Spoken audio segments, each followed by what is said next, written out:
Ko'p umr qilishning hukmi nima? Savol. Assalomu alaykum muhtaram ustoz. Men bu yil jiddiy o'qishga keldim. Men turayotgan joy haramga yaqin bo'lg'achqa umr qilishga nihoyat qulaylik. Yaqinda Islom universitetidagi ma'lum bir yaqinim bilan paranglashib qilib, Alloh xolisa har haftada bir qatim umr qildiganligimni aytsam, u menga bak ko'p umr qilmaslik haqida ko'rsatma berdi. Lekin men bu yerda turish jarayonida haftada bir qatim umr qiladigan kishilarning hali ko'p ekanligini his qildim.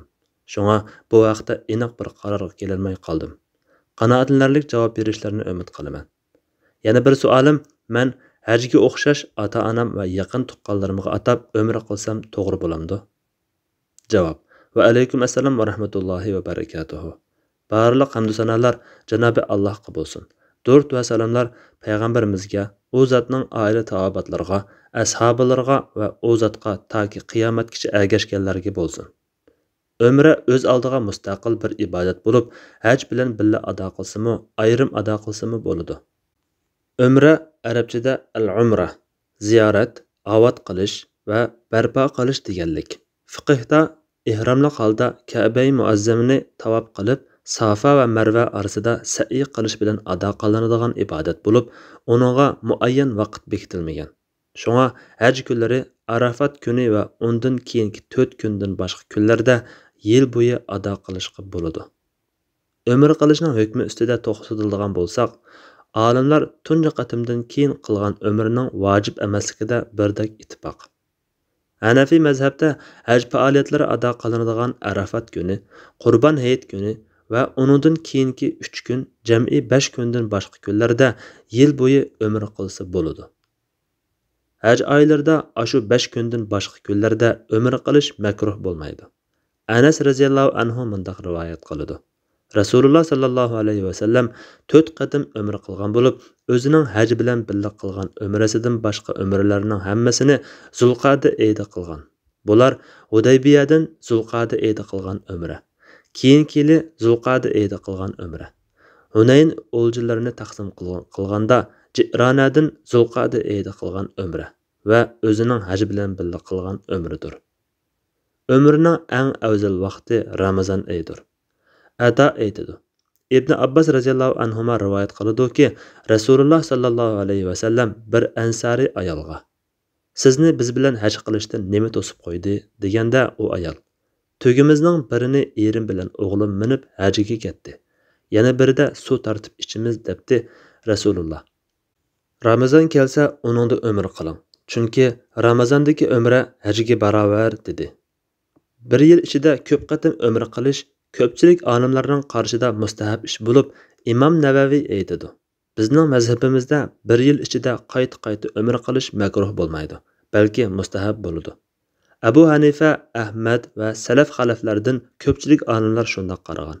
Bu qarashni ko'pchilik olimlardan naql qilganlar ichida Mavardi, Sarxasi, Abdari qatorliqlar bo'lib, Ibnul Muzir bu qarashni Ali ibn Abi Talib, İbn Ömer, İbn Abbas, Anas, Aisha, Ata radhiyallohu anhulardan va boshqalardan rivoyat qilgan. Hasan Basri, İbn Sirin va Malik qatorliqlar yilda bir qatim ko'p umr qilish makruh. Chunki bu tavob va sa'ini o'z ichiga oladigan ibodat. Shunga hajga o'xshash yilda faqat bir qatimlik qilinadi degan. Imom Ibn Abidin, Imom Ibn Qudama qatorliqlarmi bu mazmunni ta'kidlagan. İmam İbn Abdul Barmu aytadi. Ko'pchilik olimlar bir kech kunduzda ko'p umr qilsa joiz degan qarashda. Chunki bu yaxshi ish bo'lg'achqa dalil bo'lmagan ahvolda qilmay turib olish to'g'ri emas. Uni to'sadiganiga dalil yo'q. Balki dalil uning joizligini ko'rsatadi. Nomi ulug' bo'lgan zot yaxshilik qilinglarki nijotlikka erishgaysizlar. Haj surasi 77-oyat degan. Ishoq ibn Mansur mundaq deydi. Men Imom Ahmaddan kishi bir oyda xohlagancha umr qilsa bo'lamdi deb so'rasam, u mumkin bo'lganicha qilsa bo'ladi. Uning hajning vaqtidek muayyan vaqti yo'q dedi. Imom Navaviy aytadi. Imom Shafi'i va uning shogirdlari, shundaqla Ibnul Muzir qatorliq ko'plagan olimlar Buxoriy va Muslimlar keltirgan uzun bir hadisdagi Hazrati Aisha radhiyallohu anhaning vidolish hajili umriga ihrom bog'laganligi, hayz ko'rib qolganda Rasululloh uni hajga ihrom bog'lashga buyurganligi. Hazrati Ayşe shundoq qilib umr bilan hajni birlashtirib qiron qilganligi, haj faoliyatlarini tamomlab hayzdan saqayganda tavob sa'iy qilgandan keyin Rasulullohning uningga siz hajingizningmi umringizningmi ihromidan chiqdingiz deganligi va Ayşe radhiyallohu anhaning Rasulullohdan uni yana bir umra qildirishini talab qilganda Rasulullohning uningga ijozat berib tanimdan boshqa bir umr qilganligi qatorliq voqealiklarni dalil qilishgan. Men buni bu yerda ixchamlab naql qildim. İmam Şafii aytadi: Hazrati Ayşe radhiyallohu anhaning umrasi Zulhajjida bo'lgan. Rasululloh uning ikkinchi umrasini Zulhajjida qildirgan. Demak, uning ikki umrasi Zulhajjida bo'lgan. İmam Navaviy naql qilgandek, İmam Şafii rahmatullohi alayh demak bu bir oyda qilingan ikki umr edi. Rasululloh sallallohu alayhi vasallamning bir oyda ikki umriga qilgan buyruqi turgan holatda birisi qandoqsiga buni inkor qilib yilda faqat bir qatam qiladi deb turib olaydi degan. Bu vaqalikning Sahih Muslimdagi variantida Mujohid rivoyat qiladi-ki, Hazrati Ayşe radhiyallohu anha Sarf degan joyda hayz ko'rib, Arafatda saqaygan. Rasululloh sallallohu alayhi vasallam uningga Safa Marvada qilgan sa'yingiz hajingizgami, umringizgami hisob bo'ladi degan. Yana bir hadisda kelishicha, Ayşe radhiyallohu anha umraga ihrom bog'lagan, Makka ga kelganda hayz ko'rib qolib, Baytullohni tavob qila olmagan. Ondan hajga niyat qilib tavobdan boshqa barliq faoliyatlarni ado qilgan. Minadan qaytadigan kuni pok bo'lgandan keyin payg'ambar sallallohu alayhi vasallam uningga "Tavobingiz hajingizgami, umringizgami hisob bo'ladi" degan. Lekin u unimay umra qilaman deb turib olgandan keyin Rasululloh uni qarindoshi Abdurrahmon bilan Tanimga avatgan va hajdan keyin umra qilib olgan. İmam Navaviy yana bu va ilgirki hadislarning sharhida aytadi: Bilginki Rasululloh sallallohu alayhi vasallamning sizning Safa Marvada qilgan sa'yingiz hajingizgami, umringizgami hisob bo'ladi degan so'zida Ayşe radhiyallohu anhaning umri bilan hajni juplab qilganligi, umrini amaldan qoldirish uchun rad qilmaganligi, balki ayrim umr faoliyatlarini davomlashtirishni tark qilganligiga aniq dalil bor. Mushu babning beshida biz buni muayyanlashtirib bo'lganmiz. Aşı o'rinda Rasululloh sallallohu alayhi vasallamning bu yerdagi sizning Safa Marvada qilgan sa'yingiz hajingizgami, umringizgami hisob bo'ladi degan so'zi dalil qilingan edi. İmam İbnul Qayyim rahmatullohi alayhi Hazrati Ayşe radhiyallohu anhaning bu hadisidan haj umra ibodatlarining eng muhim asoslari so'zib ilinganligini bayon qilgandan keyin bu asoslarning 6-si bir yilda emas, balki taxi bir oyda ikki umra qilishning joizligi degan. Yana Abu Hurayra radhiyallohu anhu rivoyat qiladi-ki, Rasululloh sallallohu alayhi vasallam bir umra yana bir umrigacha gunohlarni poklaydi. Gunoh aralashib qolmagan, yaxshiliklar bilan to'lgan xolis hajga jannatdan boshqa mukofot yo'qdir degan. Bu hadisda bu ikki umrining bir yil ichida yoki 2 yil ichida qilinishi bayon qilinmagan. İmam İbn Hajar bu hadisning sharhida aytadi: Bu hadisda Malikilarga o'xshash bir yil ichida bir qatimdan ortiq umr qilsa makruh bo'ladi deb qaraganlarga, shundaqla ulardan boshqa oyda bir qatimdan ortiq umr qilsa makruh bo'ladi deb qaraganlarga qarshi umrini ko'p qilishning mustahabligiga dalil bor. Unda qaraganlar Rasululloh sallallohu alayhi vasallam yilda faqat bir qatimdan umr qilgan. Rasulullohning ish harakatlari vojib yoki mustahabligini bildirdi deb dalil ko'rsatishgan bo'lsa-mu, mustahab amaliyotda Rasulullohning ish harakatlarida cheklanib qolmaydi. Chunki Rasululloh ummatidan mushaqqatni ko'tarib o'tish uchun ba'zi mustahab ishlarni tark qiladi. Halbuki Rasululloh so'zi orqali mustahablikni ko'rsatib qo'ygan bo'ldi. Shuning bilan chaq qo'yib olmasdan mustahablik isbotlanadi. Bu hadisning umum va mutlaq kelganligi haj bilan umrning farq borligini taqozo qiladi. Chunki umrimi hajga o'xshash yilda bir qatimli qilinadigan bo'lsa edi, hajga o'xshash bo'lgan bo'ladi va ikkisini ayrimayla bir haj, yana bir hajgacha deb barobar qilayotgan bo'ladi. Sahabi kiramlarning bir oyda bir necha qatim umr qilganligi kelgan bo'lib, Imom Shafi'i Anas ibn Malik radhiyallohu anhuning Makkada turib chechi yangidan o'sib beshiga qaraysila chiqib umr qilganligini rivoyat qilgan. İmam Şafii yana Hazreti Ayşe radhiyallohu anhaning birini Zulhulayfadan, yana birini Juhfadan bir yil ichida 2 qatim umr qilganligini rivoyat qilgan. İmam Şafii yana rivoyat qilganki, Sadaqa ibn Yasar al-Qasim ibn Muhammaddan Hazrati Oysha roziyallohu anhoning bir yil ichida 2 qatim umra qilganligini rivoyat qilgan. Sadaqa deydi. Buni anglab men bu qilgani uchun birasi uni aybladimi desam u subhanalloh mo'minlarning onasi tursa devidi xijil bo'lib ketdim. Said ibn Musayyib rivoyat qiladi-ki, Hazrati Oysha roziyallohu anha Zulhajjning oxirida Juhfadan umra qiladi. Rajab oyida bo'lsa Madinadan umraga chiqib Zulhulayfadan ihromga kiradi. İmam Şafii yana Nafiydan mundaq deganligini rivoyat qilgan. Abdullah ibn Umar roziyallohu anhuma, Abdullah ibn Zubayr roziyallohu anhuma zamonida bir necha yil har yil 2 qatimdan umra qilib turgan. Yana salaflardan Hazrati Ali, Tavus va Al-Qasim qatorliqlar har oyda bir umra degan. Tavusdan yana tashrih kunlari o'tib ketsa, xohlagancha umra qilib ol deganligimi kelgan. Ikrama xohlagan chog'da umra qiladi degan. Ata xohlasa har oyda 2 qatim umra qiladi degan. Qiyos jihatdanmi umrning hajiga o'xshash muayyan bir vaqti bo'lmag'achqa, bir yil ichida qancha qatim takror qilsa namozga o'xshash makruh bo'lmaydi. Ayni vaqtda bu qiyos hajiga qiyos qilib turib yilda birdan ortiq umra qilishni makruh degan malikilarning qiyosiga raddiya bo'lalaydi.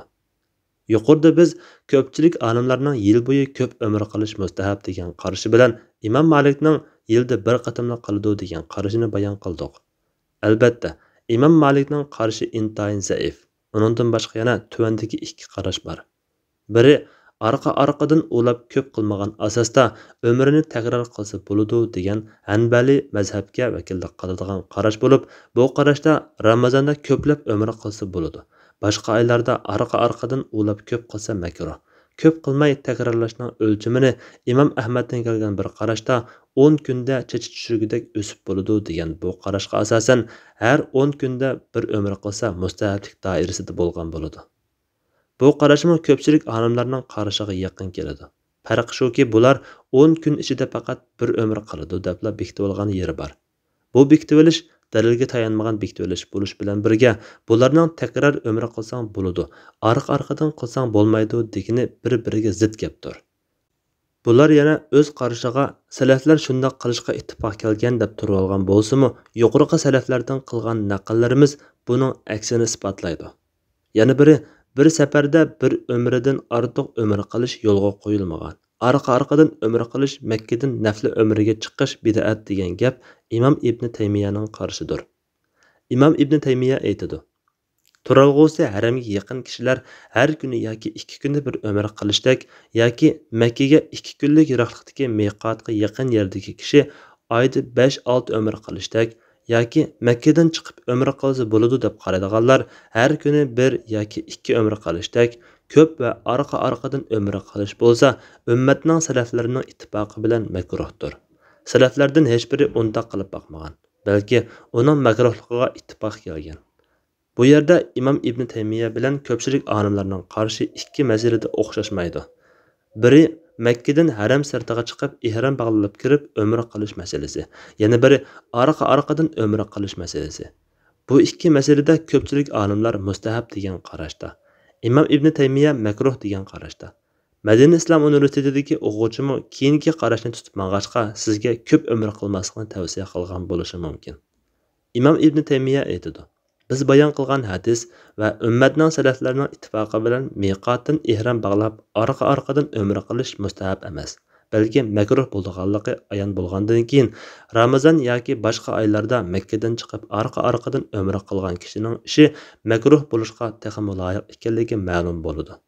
Chunki uningda cheklangan ishdan ikkisi topilgan bo'ladi. Biri Makkadan haram sirtiga chiqib ihrom bog'lab kirib umra qilish bo'lib, salaflar tavobning o'rniga umrini tanlashning makruhligiga ittifoq kelgan. Yana biri arqa-arqadan umra qilish. Bilishimcha, salaflar buning mustahab emasligiga, balki makruhligiga ittifoq kelgan. Imom Ibn Taymiyaning bu qarashi ilgirki Malikilar qarashiga bir qadar yaqin ko'rinadi. Chunki Malikilar yilda bir umra deb chek bekitgan bo'lsa, Imom Ibn Taymiya bir necha qatim umra qilsa bo'ladi, lekin arqa-arqadan ko'p qilishga bo'lmaydi degan. Imom Ibnul Qayyim rahmatullohi alayhi ustoz Ibn Taymiyaning qarashini yaqlab aytadi-ki, Rasululloh sallallohu alayhi va sallam qilgan umralari ichida bugungi kunlarda ko'plagan kishilar qilayotgandek Makkadan sirtqa chiqib qilgan birmi umri yo'q. balki uning umrlarining hammasi sirtdan Makkaga kirganda bo'lgan. Vahiy tushishga boshlagandan keyin Makkada 13 yil turgan bo'lsa-mu, shu muddat ichida biror qatim Makkaning sirtiga chiqib umraga kirganligi hech naql qilinmagan. Hozirgi zaman ulamolardan Shayx Usaymin rahmatullohi alayhidek ba'zi olimlarmi mushu qarashni tutgan va Makkada turib ko'p umraga chiqishni xato va sunnatga xilof degan. Lekin yuqorida sahoba va tabiinlardan naql qilingan rivoyatlardan ko'rib olgan bo'ladi-ki, bir oyda ko'p qatim umra qilsa bo'ladi. Shundaqla Makkada turayotganlar haram sirtiga chiqib Tanimdan yoki Ji'ronadan yoki Hudaybiyaning haram emas qismidan yoki Jiddadan umriga ihrom bog'lab kirib umra qilsa bo'ladi. Bid'at bo'lmaydi. Bu salaflarning ish izlaridan. Yuqorida Hazrati Aisha, Anas radhiyallohu anhularning Makkadan halol doiraga chiqib ihrom bog'lab umra qilganligini bayon qildik. Yana Imom Malik Urvadan rivoyat qilishicha, Abdullah ibn Zubayr radhiyallohu anhuma Tanimdan umriga ihrom bog'lagan Urva aytadi. Keyin men uning Ka'ba atrofida 3 aylanishini ildam mengib aylanganligini ko'rdim. Hazrati Aisha radhiyallohu anha vaqalikida Tanimdan umriga ihrom bog'lashni Aisha radhiyallohu anhaga yoki shuningdek ahvolga duch kelganlarga xos deyish ayrim dalilga muhtoj. Amaliyotda buning xosligi dalil yo'q bo'lib qolmay, aksicha yuqorida Ibn Zubayr radhiyallohu anhumaning rivoyati, shundaqla tabiinlardan kelgan rivoyatlar uning xos emasligini ko'rsatadi. Bir kishi Tavusdan "Men Minada 2 kun turibla qaytib kirgan. Umra qilsam bo'lamdi" deb so'raganida u "Ha" degan. U yana umra haqida so'ralganida "Tajriq kunlar o'tib ketsa, kelar yilga qadar xohlagan chaqda umra qil" degan. Ikrima "Imkoniyating bo'lsa umra qilgan" degan. Rasululloh sallallohu alayhi vasallam bir yilda faqat bir qatam umra qilgan. Makkadan Tanimga chiqib umraga kirmagan deganga qarata Imom Ibn Hazm bunday javob bergan. Buningda dalil yo'q. Chunki tark qilishga rag'batlantirgan ish makruh bo'ladi. Rasululloh hijrat qilgandan keyin faqat bir qadam haj qilgan. Faqat 3 qadam umra qilgan. Sizlar degandek bo'ladigan bo'lsa, butun umrida bir qadamdan ortiq haj qilishni makruh deyishinglar, butun umrida 3 qadamdan ortiq umra qilishni makruh deyishinglar kerak bo'ladi. Albuki sizlar undaq demaysizlar. Rasulullohning ummatiga jafo yoki farz bo'lib qolmasin deb qilishni yoqtirgan ishlarni tark qilganligi sahih holatda isbotlangan. Jafo yoki farz bo'lib qolmasin deb qilishni yoqtirgan ishlarni tark qilganligining misollarini Imom Shotibiy tafsili bayon qilgan. Ata Tanimdan qilgan umra haqida so'ralganda, u umra degan ata yana Makka aholisidan bo'lsin, boshqa yerlik bo'lsin, umra qilmoqchi bo'lganlar Tanimga yoki Ji'ronaga chiqib shu yerdan ihrom bog'lasin degan. Yuqorqi naqllardan Imom Ibn Taymiyaning salaflar tavobning o'rniga umrini tanlashning makruhligiga ittifoq kelgan degan so'zining to'g'ri emasligi, salaflardan ba'zilarining tavobning o'rniga umra qilishni afzal deb qaraganligi, ba'zilarining bo'lsa tavob afzal deb qaraganligi ma'lum bo'ldi. Bu vaqtda cheklagan aniq bir dalil kelmagan tursa, sahoba va tabiinlardan umra qilganligi rivoyat qilingan tursa, bir umra yana bir umragacha gunohlarni poklaydi degandek umrani ko'p qilishning mustahabligiga sahih dalillar tursa, umradek fazilatli bir toat ibodat bilan Janobi Allohga yaqinlashishni, xayrli ishlarni ko'proq qilishni bid'at deb cheklab olish to'g'ri bo'lmaydi. Makkalikning umra qilmoqchi bo'lsa, Makkadan ihrom bog'lamay, haram sirtiga chiqib ihrom bog'laydiganligi 4 mazhab imomlarining qarashi bo'lmasdan, balki Imom Zaylai, Imom Ibn Qudama, Imom Ibn Hajar va hozirqilardan Shayx Shinqiti qatorliq ko'plagan olimlardan bu vaqtda ijmo borligi naql qilingan. Haqida ijmo borligi keng taralgan bundaq bir masalada Imom Ibn Taymiya, shogirdi Imom Ibnul Qayyim va Shayx Usaymin rahmatullohi alayhilarning Makkadan umraga chiqish yo'lga qo'yilmagan makruh, bid'at, xato ish deyishni yoki shunda qilgan kishini nadonlikqa chiqarib o'tishni qabul qilishga bo'lmaydi. Tekshirib qaraydigan bo'lsak, safar qilib kelib orqa-orqadan umra qilish, qilmaslik yoki Makkadan Tanimga chiqib umra qilish yoki o'rniga tavob qilish qatorliq bu masalalardagi qarash o'xshashmasligi joiz yoki joiz emasligi bo'lmasdan, balki qaysi afzal degandir. Hayron qadarligi shuki, Imom Ibn Taymiya yuqorida biz bayon qilgan sahoba va tabiinlarning har oyda yoki imkoniyat tepasida umra qilish to'g'risidagi so'zlari va ish izlarini bayon qilgandan keyin mundaq deydi. Bu Vallahu a'lam Muharram umrasidir. Hojilar odatda Makkada Muharramgacha turib, ondan umra qiladi. Bu naqllar Makkadan sirtqa chiqib, ihrom bog'lab kirib, umra qilishning yo'lga qo'yilgan ibodatligini ko'rsatadi. Buningda talash tartish yo'q. Imomlar uning joizligiga ittifoq. Bu Ibn Sirindan kelgan. Rasululloh sallallohu alayhi va sallam Makka aholisiga tanimni bekitib bergan degan mashhur hadisining mazmunidir. Ibn Sirinning bu rivoyati mursal bo'lsa-mu sanadi sahihdir. İmam İbn Abdulbar aytadi. Said ibn Musayyab, Muhammad ibn Sirin va İbrahim Naxaiylarning mursallari muhaddislar nazarida sahihdir. Yana kelib, umrida erishadigan savob tortgan jafo bilan qilgan chiqimiga qarata bo'ladi. Undaq bo'lgan ekan, tanimdan ko'p umr qilishni cheklashga bo'lmaydi. Rasululloh sallallohu alayhi va sallam Oysha radhiyallohu anhoga hayzdan paklanganda tanimga berib umr qilib falon yerga keling. Lekin umringizning savobi tortgan chiqimingizga yoki jafoyingizga qarata bo'ladi degan. Ota-ona va boshqalar o'rnida umr qilishga kelsak, Abu Razin radhiyallohu anhu rivoyat qiladi-ki, u Rasululloh sallallohu alayhi va sallamning huzuriga kelib, "Ey Rasululloh, mening otam haj yoki umra qila olmaydigan, tugidimi o'ltira olmaydigan, yashinib ketgan cho'ng oqsoqol" deganida Rasululloh uningga "Otaning o'rniga sen haj va umra qilgan" degan.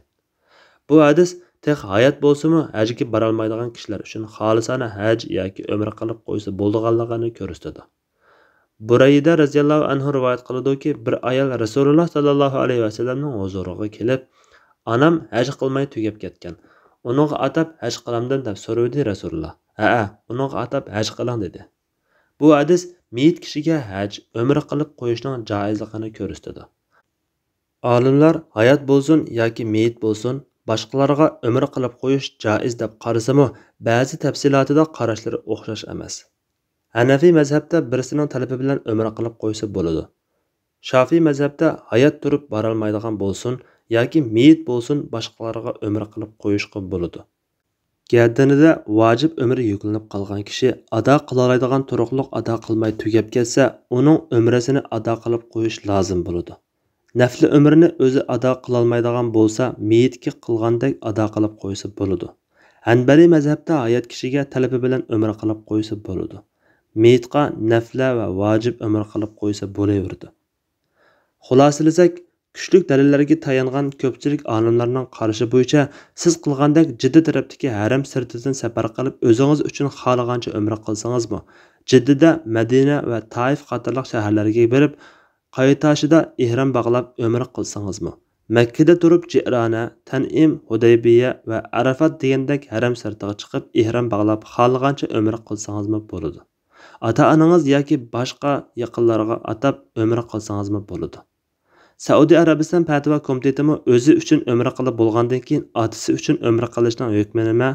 Otasining umrasini Makka mukarramadagi ihrom bog'lash o'rni Tanimni qilgan bo'lsa-chi, umrasi to'g'rimi yoki asli miqotdan ihrom bog'lab qilish kerakmi degan savolga shunday fatvo bergan. O'zingiz uchun umr qilib ihromdan chiqqandan keyin o'lib ketgan yoki umriga bora olmaydigan otangiz uchun umr qilmoqchi bo'lsangiz, Tanimga o'xshash haram sirtiga chiqib umraga ihrom bog'laysiz. Miqotga safar qilishingiz kerak emas. Shayx bin Baz rahmatullohi alayhi bu vaqtda so'ragan savollarga tuvandakcha javob bergan. Savol: Makka aholisiga umr qilish vojibmi? Javob: Boshqalarga o'xshash umrida bir qadam umr qilish vojib. Mushu to'g'ri qarashdir. Chunki dalillar ularga umum. Savol: Kishilarning hajdan keyin Tanim yoki Jironadan ko'p umr qilishning hukmi nima? Javob: Qulaylik bo'lib, qistonchilik yoki boshqalarga aziyat berish bo'lmasa, cheklimi yo'q. Xuddi Hazrati Oysha radhiyallohu anha qilgandek, Hazrati Oysha haj bilan birga umr qilgan turuqliq Rasululloh sallallohu alayhi va sallam unga ijozat bergan. Ammo bek qistonchilik bo'lib ketsa, sahoba radhiyallohu anhular tark qilgandek tark qilish afzal. Savol: Bu vaqtda afzali qaysi? Alloh o'zlariga ehson qilg'ay. Javob: Qistonchilik bo'lmasa, qulay bo'lsa 100 yoki 1000 umr qilib olsa bo'ladi. Rasululloh sallallohu alayhi va sallam degandek, bir umra yana bir umrigacha gunohlarni poklaydi. Bu qulay bo'lsa o'ziga ig'ir jafo sab qo'ymay yoki kishilarga aziyat bermasdan 100 yoki 1000 umr qilishni o'z ichiga oladi. Savol. Miqatdan ihrom bog'lab kelib, umra qilgandan keyin qayta umra qilmoqchi bo'lsa, miqatga qaytamdi yoki tanimdan ihrom bog'lab kiramdi? Javob. Makkada bo'ladigan Aisha radhiyallohu anha qilgandek tanimdan ihrom bog'lab kirdi yoki Arafat va shunga o'xshagan haram sirtidagi joydan ihrom bog'lab kirsa bo'ladi. Dunyoning har qaysi joylaridan haj yoki umraga kelganlar jumlasidan Uyg'urlar haramga ming bir jafoda aran boralaydi. Ular bu fursatni g'animat bilib, haramda turgan bir necha haftani o'zi va ota-onasi uchun ko'plab umra qilib olishdek savobi katta amallar bilan o'tkazishi afzaldir albatta. Vallohu a'lam bis-savob. Alloh eng to'g'risini bilguchidir. Fatvoda Doktor Abdul Aziz rahmatulloh. Fatvolar majmuasi 2-tom 47 nomerlik fatvo.